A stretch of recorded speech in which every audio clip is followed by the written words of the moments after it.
Someone is asking, I constantly feel overwhelmed, like there's so much to do, and the list is never ending. I'm always rushing to do the next thing, and I feel like I don't have a minute to breathe. What can I do differently? Everything. Rushing means full identification with your responsibility, with your doership, and with your thoughts. And that has to be reversed.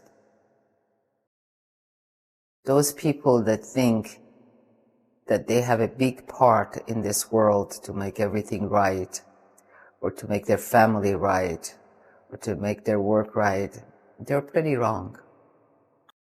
Because the thinker becomes one with the rush of the mind, and the mind creates more thought as the thinker rushes to accomplishes it. And so I would say, to a person that has a lot to do in the daytime, even doing every work calmly, as if there is nowhere to go. Really.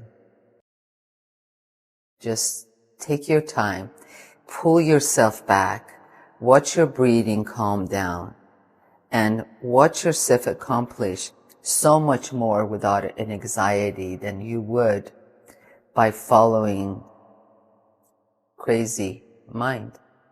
Rushing here, rushing there. Ask yourself, when you're sitting in the car and rushing from one place to the other, or rushing the kids out of the door, ask yourself, what is going on?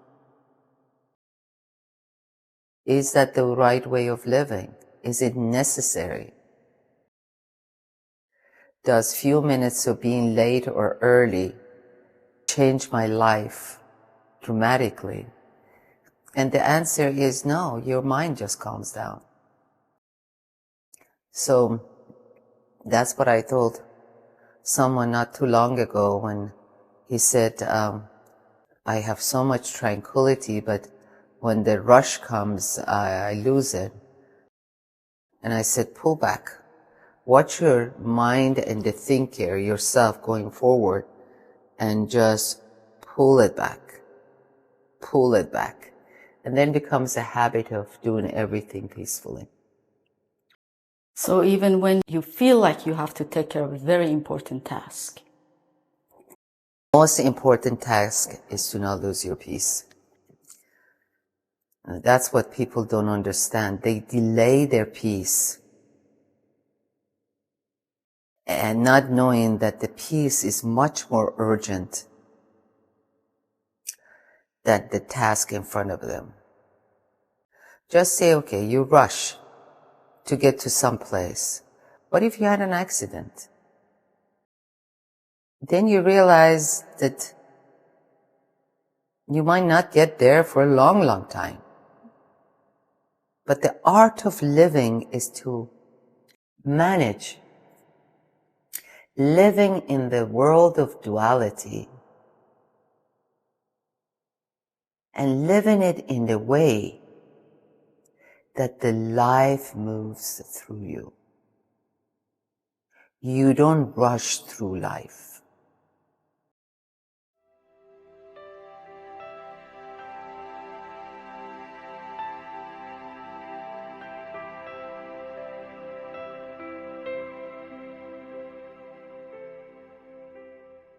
I always feel like I'm not good enough.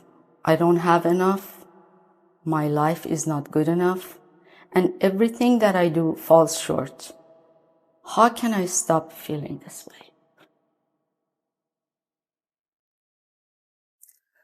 First, we have to see where this feeling comes from. This feeling comes from the belief that I am responsible, as if we decided to be born, which we didn't, and the doership.